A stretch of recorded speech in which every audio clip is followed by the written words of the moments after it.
সবাইকে অনেক অনেক ধন্যবাদ মাননীয় উপদেষ্টা আসিফ মাহমুদ সজীব ভুঁইয়া, ধন্যবাদ বাংলাদেশ ক্রিকেট বোর্ডের সভাপতি আমিনুল ইসলাম বুলবুল, সম্মানিত বোর্ড ডিরেক্টর যারা উপস্থিত আছেন, বাংলাদেশ ক্রিকেট বোর্ডের কর্মকর্তা কর্মচারী যারা অক্লান্ত পরিশ্রম করে আয়োজন সফল করেছেন।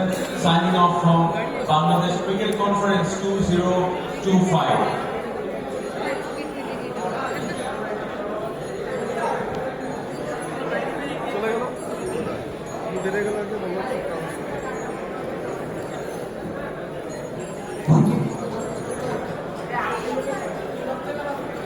আগে 8টার পর দেখা চলো বন্ধু ভাই।